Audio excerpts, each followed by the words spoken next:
Hello विद्यार्थियों, आपके अपने YouTube channel Ranjit Kumar chemistry classes में आपका हार्दिक स्वागत है। मैं एक चीज आपसे जरूर कहूंगा और ये आप अपने दिल या जहन में बैठा के रखेंगे कि आज हम फिजिकल केमिस्ट्री के चौथे लेसन है ना, केमिकल किनेटिक यानी रासायनिक बलगतिकी के बारे में विस्तृत अध्ययन करेंगे। इस वीडियो में मैं आपको बताऊंगा कि एक ही वीडियो में इस रासायनिक बलगतिकी से इम्पोर्टेंट जितना भी रासायनिक समीकरण है उसको हम क्लियरफाई कर लेंगे। तो मैं इस वीडियो में आपको ये सिलेक्ट करा दूंगा क्योंकि यह जो लेसन है इससे एक लॉन्ग क्वेश्चन और बहुत सारे ऑब्जेक्टिव क्वेश्चन बनते हैं, यानी यह फिजिकल केमिस्ट्री का इम्पोर्टेंट लेसन होगा जिसका नाम है रासायनिक बलगतिकी। देखिए बाबू, यह लेसन भी है और हमारा टॉपिक भी है रासायनिक है ना बलगतिकी। रासायनिक बलगतिकी यह लेसन भी है हमारा और इसे हम लोग टॉपिक भी मानते हैं। जी हमारा फर्स्ट टॉपिक है जिसे हम बोलते हैं केमिकल किनेटिक्स है ना। केमिकल किनेटिक्स बोला जाता है बाबू, ये याद जरूर रखेंगे आप। केमिकल किनेटिक्स रासायनिक बलगतिकी के नाम से जाना जाता है, केमिकल किनेटिक्स। तो मैं सबसे पहले तो आपको लेसन के बारे में परिचय करा दूं जो इस वीडियो में आप क्लियर कर पाएंगे कि आखिर ये लेसन केमिकल किनेटिक या रासायनिक बलगतिकी है तो इसका अर्थ हम कैसे निकालेंगे।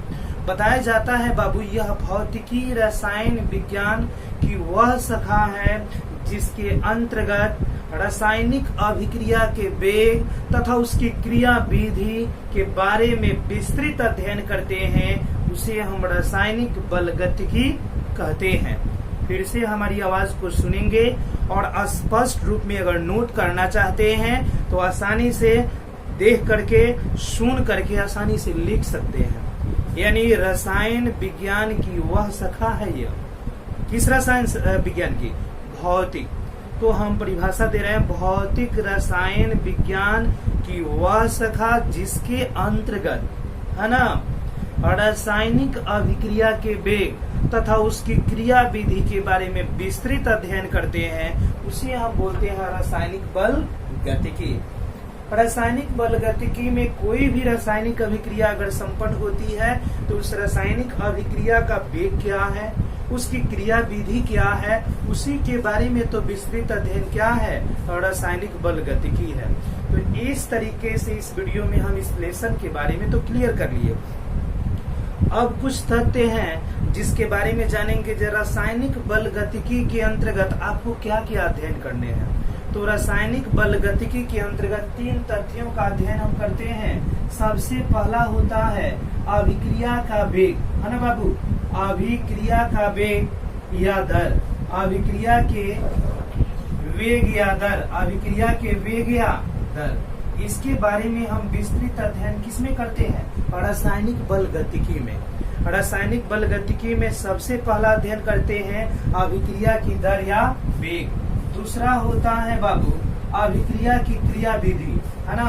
अभिक्रिया की क्रिया विधि के बारे में, अभिक्रिया की क्रिया विधि, है ना। तो अभिक्रिया की क्रिया विधि के बारे में भी हम, है ना, इसके अंतर्गत यानी रासायनिक बलगतिकी के अंतर्गत विस्तृत अध्ययन करते हैं। अब मैं बात करूं बाबू तीसरा, तो यहाँ पे तीसरा मिलता है अभिक्रिया के वेग को प्रभावित करने वाले कारक। अभिक्रिया के वेग को प्रभावित करने वाले कारक। तो बाबू यहाँ पे तो आपने जाना क्या, जे रासायनिक बलगतिकी के अंतर्गत 3 तथ्य हम जाने। पहला अभिक्रिया के वेग या दर, दूसरा मिला अभिक्रिया की क्रिया विधि और तीसरा मिला अभिक्रिया के वेग को प्रभावित करने वाले कारक। अब हम जानेंगे बाबू अभिक्रिया के वेग के आधार पर हमारी रासायनिक अभिक्रिया कितने भागों में बढ़ जाती है। अभिक्रिया के वेग के आधार पर हमारी रासायनिक अभिक्रिया कितने भागों में बढ़ जाती है, ये हम क्लियर कर लेते हैं बाबू। तो यहाँ पे ये चीज मैंने बता दिया। अब आप याद रखेंगे बाबू, अभिक्रिया के वेग के आधार पर रासायनिक अभिक्रिया को हम 3 वर्गों में बांटते हैं, है ना। अभिक्रिया के वेग के आधार पर, देखिए टॉपिक है अभिक्रिया के वेग के आधार पर, वेग के आधार पर, अभिक्रिया के वेग के आधार पर रासायनिक अभिक्रिया का प्रकार। देखिए रासायनिक अभिक्रिया का प्रकार, रासायनिक अभिक्रिया का प्रकार। अब देखो बाबू यहाँ पे तो आप जान गए कि रासायनिक अभिक्रिया के वेग के आधार पर, रासायनिक अभिक्रिया के वेग के आधार पर रासायनिक अभिक्रिया कितने प्रकार की होती है। क्योंकि कोई भी अभिक्रिया जो होती है अत्यधिक तीव्र हो सकती है, कोई अभिक्रिया बहुत ही मंद गति से हो सकती है, और बहुत सारी अभिक्रियाएं जो होती है अत्यधिक मंद गति से होती है ना। तो इस स्थिति में अभिक्रिया के वेग के आधार पर रासायनिक अभिक्रिया को हम 3 वर्गों में बांट देते हैं। और 3 भाग क्या होता है बाबू, तो सबसे पहला भाग होता है तीव्र अभिक्रिया। क्या होता है बाबू, तीव्र अभिक्रिया, जिसे हम लोग बोलते हैं फास्ट रिएक्शन, तीव्र अभिक्रिया। तो देखिए तीव्र अभिक्रिया के बारे में हम एक्सप्लेन करें बाबू, तो कुछ अभिक्रियाएं वैसी होती है जो इतनी तीव्रता से संपन्न होती है जिसके वेग का निर्धारण हम आसानी से नहीं कर पाते हैं, तो वे सारी अभिक्रियाएं तीव्र अभिक्रिया कहलाती है। यानी वैसी अभिक्रिया जो इतनी तीव्रता से संपन्न होती है, जिस अभिक्रिया के वेग का निर्धारण हम आसानी से नहीं कर पाते हैं, उसे हम बोलते हैं बाबू तीव्र अभिक्रिया। एग्जाम्पल के तौर पे मिलता है तीव्र अभिक्रिया का अम्ल तथा क्षार के मध्य अभिक्रिया, अम्ल तथा क्षार के मध्य, अम्ल तथा क्षार के मध्य अभिक्रिया। तो याद रखेंगे बाबू, अम्ल तथा क्षार के मध्य अभिक्रिया जो है हमारी तीव्र अभिक्रिया का उदाहरण है। तो तीव्र अभिक्रिया का उदाहरण है, तो इसका हम समीकरण लिखेंगे तो HCl, जिसे बोलते हैं हाइड्रोक्लोरिक अम्ल, और आता है बाबू क्षार NaOH, सोडियम हाइड्रोक्साइड। इक्वेशन अब जब होता है बाबू तो बनता है NaCl और प्लस में बनता है क्या, H2O। तो इस स्थिति में हम देखें तो तीव्र अभिक्रिया में मिला क्या, अम्ल तथा क्षार के मध्य जो अभिक्रिया होती है वो बहुत ही तीव्र होती है। यानी वैसी अभिक्रिया जो इतनी तीव्रता से संपन्न होती है जिसके वेग का निर्धारण आसानी से नहीं कर पाते हैं, तो उस अभिक्रिया को हम तीव्र अभिक्रिया का नाम देते हैं। अब आता है बाबू सेकंड, जिसे हम बोलते हैं मंद अभिक्रिया। क्या बोलते हैं जी, मंद अभिक्रिया। और यह मंद अभिक्रिया क्या होता है, तो वैसी अभिक्रिया जो मंद गति से या धीरे धीरे संपन्न होती है, वैसी अभिक्रिया जो मंद गति से या धीरे धीरे संपन्न होती है ना, जिसके वेग का निर्धारण आसानी से कर सकते हैं, तो वैसी अभिक्रिया क्या कहलाएगी, मंद अभिक्रिया कहलाती है। और मंद अभिक्रिया का सबसे बेहतर एग्जाम्पल होता है चीनी का जल अपघटन। किसका अपघटन बाबू, तो चीनी का जल अपघटन, चीनी का जल अपघटन। तो यहाँ पे देखिए जल अपघटन, चीनी का जल अपघटन करते हैं तो आसानी से मंद अभिक्रिया का एक उदाहरण मिलता है ना। यानी वैसी अभिक्रिया जो धीरे धीरे या मंद गति से संपन्न होती है, उसे हम मंद अभिक्रिया का नाम देते हैं, क्योंकि इसके वेग का निर्धारण आसानी से कर सकते हैं। जैसे चीनी का जल अपघटन, चीनी का सूत्र होता है बाबू C12 H22 O11, और इसका जल अपघटन करेंगे तो H2O। तो इस जल अपघटन के फल स्वरूप मिलेगा C6 H12 O6 plus C6 H12 O6।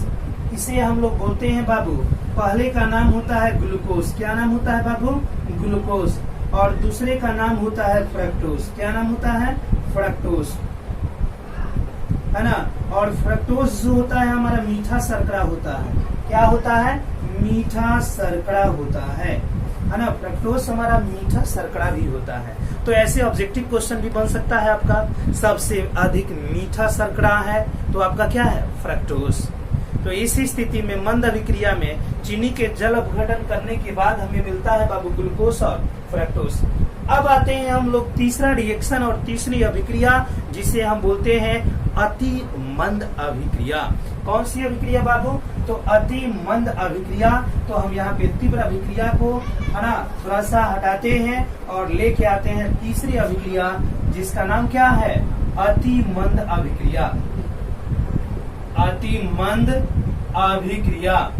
तो देखिए बाबू, अति मंद अभिक्रिया के बारे में अगर हम वर्णन करें तो यहाँ पे बताया जाता है, देखिए इसके नाम से ही पता चल रहा है अति मंद अभिक्रिया कैसे हम लोग एक्सप्लेन करेंगे। तो बाबू बताया जाता है क्या? वैसी अभिक्रिया जिसके अभिक्रिया के दौरान अभिक्रिया का वेग इतना धीरे धीरे होता है जो उसके वेग का निर्धारण हम आसानी से नहीं कर पाते हों, तो उसे अति मंद अभिक्रिया का नाम देते हैं। यानी वैसी अभिक्रिया जो बहुत ही धीरे धीरे एक लंबे समय अंतराल में पूर्ण होती है, जिसके वेग का निर्धारण आसानी से नहीं कर पाते हैं, उसे अति मंद अभिक्रिया कहते हैं। जैसे में मिलता है बाबू एग्जाम्पल, जीवन चक्र का चलना। क्या है बाबू? जीवन चक्र का चलना, चक्र का चलना, है ना। आता है बाबू लोहे में जंग का लगना, लोहे में जंग का लगना, जंग का लगना। देखिए कितना अच्छा चीज है। इसमें हम लोग एग्जाम्पल में जीवन चक्र का चलना, अगर आज बच्चा जन्म लिया तो कल ही वो वृद्ध नहीं हो सकता है ना। एक लंबा प्रोसेस होता है ना बच्चे को वृद्धावस्था तक पहुंचने में। तो यह प्रक्रिया का काउंटिंग हम आसानी से नहीं कर पाते हैं, इसलिए इस अभिक्रिया को अति मंद अभिक्रिया का नाम देते हैं। इसमें मिलता है लोहे में जंग का लगना। आज हमने लोहा खरीदा, आज ही जंग नहीं लगेगा, उसको जब हम छोड़ेंगे, नमी की उपस्थिति में रहेगा, तब बाहरी वातावरण की अशुद्धियां उसके संपर्क में आएगी, तब धीरे धीरे धीरे धीरे कम करके लोहे में जंग लगेगा। तो इस तरीके से अभिक्रिया का वेग कितने भागों में बटा बाबू? तो 3 भागों में बटा। प्रथम तीव्र अभिक्रिया, दूसरा हुआ अति मंद अभिक्रिया और तीसरा हुआ अति मंद अभिक्रिया। अब हम थोड़ा सा आगे की ओर बढ़ते हैं, अभिक्रिया का और क्लासिफिकेशन करेंगे। बताया जाता है ऊष्मा के उत्सर्जन एवं अवशोषण के आधार पर अभिक्रिया को कितने भागों में बांटेंगे, जो हम आपको बता रहे हैं। देखिए बाबू, ऊष्मा के उत्सर्जन एवं अवशोषण के आधार पर, ऊष्मा के अवशोषण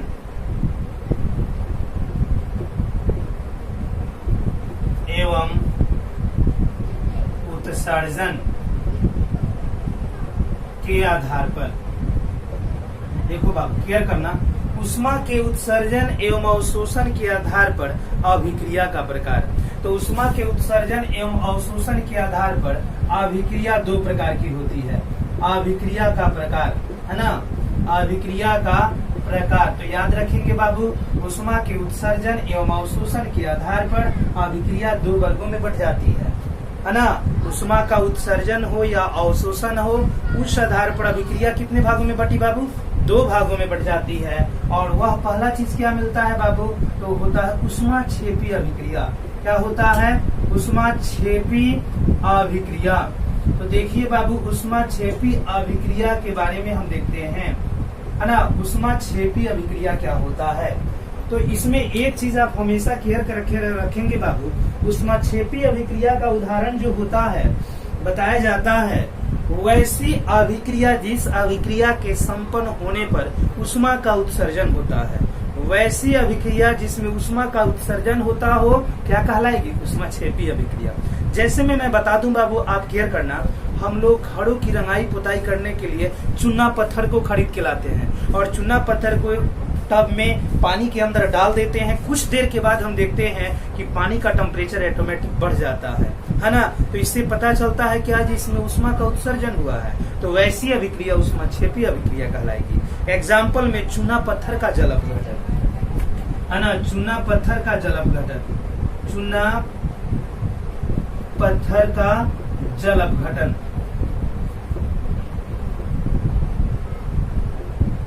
जल अपघटन। तो चूना पत्थर का जल अपघटन का अर्थ हुआ CaCO3 calcium carbonate plus H2O जल अपघटन करते हैं बाबू, तो यहाँ पे बनता है CaOH होल ट्वाइस, है ना, कैल्शियम हाइड्रोक्साइड प्लस। अब यहाँ पे आता है बाबू क्या, तो CO2, वो भी गैस के रूप में, और प्लस अंत में आता है उष्मा। क्या आता है बाबू, उष्मा। अंत में आएगा उष्मा। कैल्शियम हाइड्रोक्साइड जो होता है आसानी से जो होता है कैल्शियम हाइड्रोक्साइड का अवक्षेप प्राप्त होता है, कार्बन डाइऑक्साइड गैस बाहर निकलती है और उष्मा की विशाल राशि मुक्त होती है। तो यह समीकरण उष्माक्षेपी अभिक्रिया को इंडिकेट करता है। दूसरा होता है बाबू उष्मा शोषी अभिक्रिया, है ना, उष्मा शोषी अभिक्रिया, उष्मा शोषी अभिक्रिया। तो यहाँ पे हम इंडिकेट करते हैं बाबू उष्मा शोषी अभिक्रिया के बारे में। तो वैसी अभिक्रिया जिसमें उष्मा का अवशोषण होता है, वैसी अभिक्रिया जिसमें क्या होता है, उष्मा का अवशोषण होता है, वैसी अभिक्रिया उष्मा शोषी अभिक्रिया कहलाती है। क्या कहलाती है बाबू, उष्मा शोषी अभिक्रिया कहलाती है। यानी वैसी अभिक्रिया जिसमें उष्मा का अवशोषण होता है उसे उष्मा शोषी अभिक्रिया कहते हैं। एग्जाम्पल के तौर पे पेड़ पौधों में, है ना, पेड़ पौधों में प्रकाश संश्लेषण की अभिक्रिया, प्रकाश संश्लेषण की अभिक्रिया, है ना, तो प्रकाश संश्लेषण की अभिक्रिया मिलता है बाबू। क्योंकि आप जानते हैं जो पेड़ पौधे सूर्य प्रकाश की उपस्थिति में ही प्रकाश संश्लेषण की अभिक्रिया करती है ना। अगर सूर्य प्रकाश की अनुपस्थिति कर दिया जाए तो पेड़ पौधों में प्रकाश संश्लेषण की क्रिया रुक जाती है। तो यह एग्जाम्पल जो होता है उष्मा शोषी अभिक्रिया का एक महत्वपूर्ण एग्जाम्पल होता है पेड़ पौधों में प्रकाश संश्लेषण की अभिक्रिया। दूसरा होता है मीथेन का क्लोरीनीकरण, मीथेन का क्लोरीनीकरण, मीथेन का क्लोरीनीकरण करते हैं तो यहाँ पे यह सूर्य प्रकाश की उपस्थिति में ही होती है। लेकिन याद रखेंगे बाबू, यह अभिक्रिया 4 चरणों में संपन्न होती है। पहली स्थिति में मीथेन जो होता है क्लोरीन से अभिक्रिया कर क्लोरोमीथेन बनाता है। दूसरी स्थिति में क्लोरोमीथेन क्लोरीन से अभिक्रिया कर डाइक्लोरोमीथेन बनाता है। तीसरी स्थिति में डाइक्लोरोमीथेन क्लोरीन से अभिक्रिया करके ट्राइक्लोरोमीथेन बनाता है। और चौथी स्थिति में जो होता है आपका ट्राइक्लोरोमीथेन क्लोरीन से अभिक्रिया कर टेट्राक्लोरोमीथेन बनाता है ना। और ये सारी की सारी अभिक्रियाएं उष्मा की उपस्थिति में होती है। यानी याद रखेंगे बाबू जी, जब हम मीथेन का क्लोरीनीकरण करेंगे तो यह उष्मा की उपस्थिति में होगा और इस तरीके से यह उष्मा शोषी अभिक्रिया का एक उदाहरण भी है। इसका समीकरण मैं ऐसे लिख दे रहा हूँ, आपको चाहे तो नोट भी कर सकते हैं। तो इसको आप लोग देख लें बाबू, है ना। मैंने बताया उष्मा शोषी अभिक्रिया का 2 उदाहरण, पेड़ पौधों में प्रकाश संश्लेषण की अभिक्रिया और दूसरा मैंने बताया आपको क्या, मीथेन का क्लोरीनीकरण। देख लें आप, है ना। तब मैं आपको बताता हूँ मीथेन के क्लोरीनीकरण के बारे में। तो इसकी अभिक्रिया 4 चरणों में संपन्न हुई। आराम से नोट करना चाहते हैं तो नोट कर सकते हैं, मैं उसको बोल दे रहा हूँ आसानी से। पहला हम लोग बताते हैं मीथेन यानी CH4 जब Cl2 से यानी क्लोरीन से अभिक्रिया करता है प्रकाश की उपस्थिति में, तब उस स्थिति में जो होता है क्लोरोमीथेन बनता है ना। मैं लिख दे रहा हूँ उसको।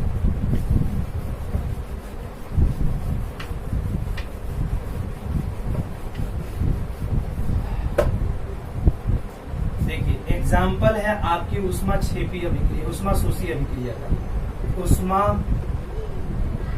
शोषी अभिक्रिया। यह उष्मा शोषी अभिक्रिया का एक उदाहरण है। ध्यान देंगे बाबू कैसे। तो यहाँ पे बताया जाता है, इसका एग्जाम्पल है मीथेन का क्लोरीनीकरण। तो सबसे पहली स्थिति में मीथेन मतलब CH4 और प्लस यहाँ पे क्लोरीन और यहाँ पे जो होता है प्रकाश की उपस्थिति में अभिक्रिया होती है।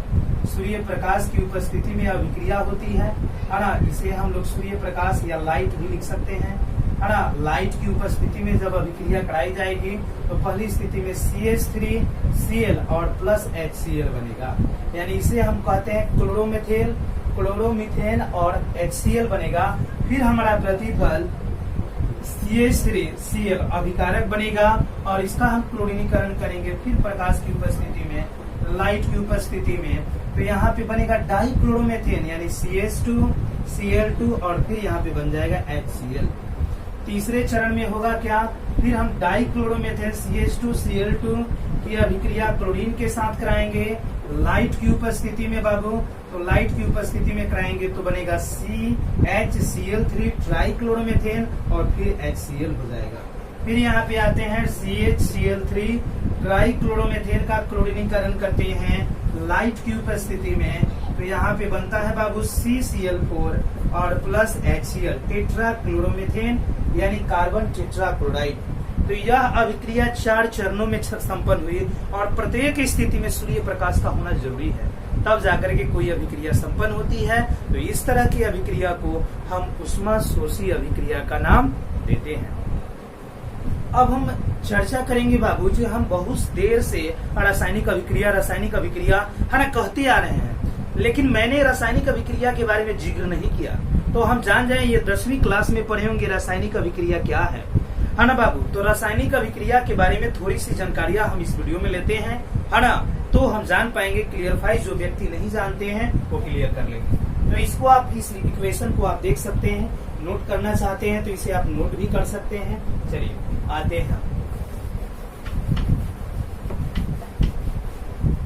और रासायनिक अभिक्रिया जैसे मिलता है, और रासायनिक अभिक्रिया केमिकल रिएक्शन बोलते हैं, रासायनिक अभिक्रिया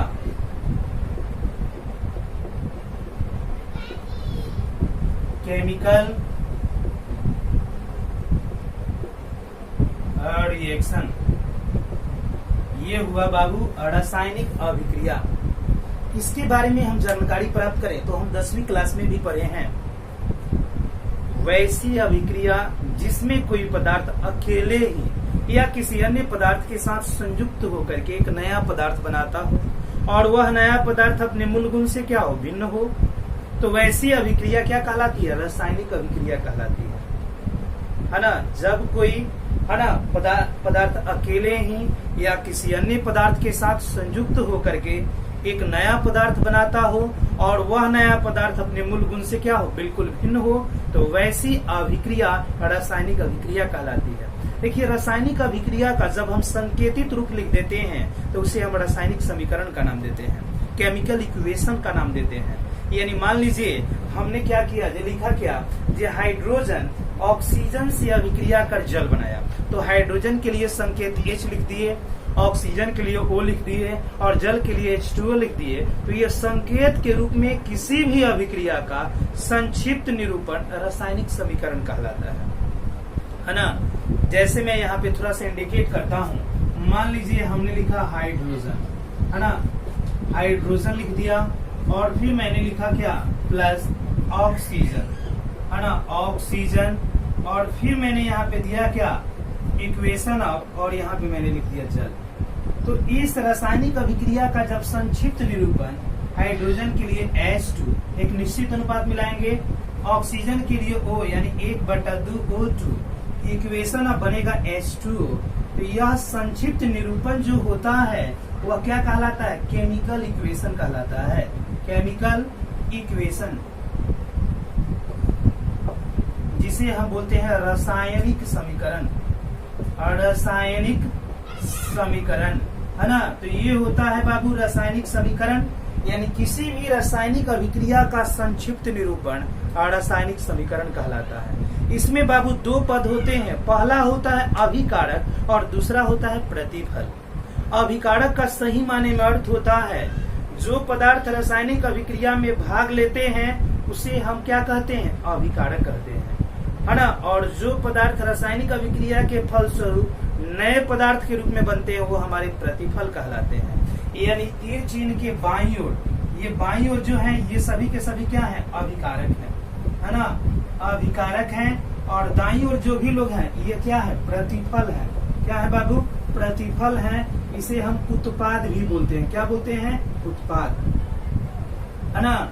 यानी रासायनिक अभिक्रिया में भाग लेने वाले पदार्थ अभिकारक कहलाएंगे और अभिक्रिया के फल स्वरूप बने नए पदार्थ प्रतिफल या उत्पाद कहलाते हैं। तो आप क्लियर हो गए कि किसी भी रासायनिक अभिक्रिया का संकेत के रूप में संक्षिप्त निरूपण रासायनिक समीकरण होता है। इक्वेशन ऑफ के बाईं ओर अभिकारक होते हैं और दाईं ओर प्रतिफल होते हैं। तो इस तरीके से हमने देखा बाबू केमिकल है ना किनेटिक्स में रासायनिक बलगतिकी में एक अनोखे टॉपिक के बारे में। हम इसे आसानी से देखेंगे, समझेंगे और अपनी कॉपी पे नोट करेंगे, है ना।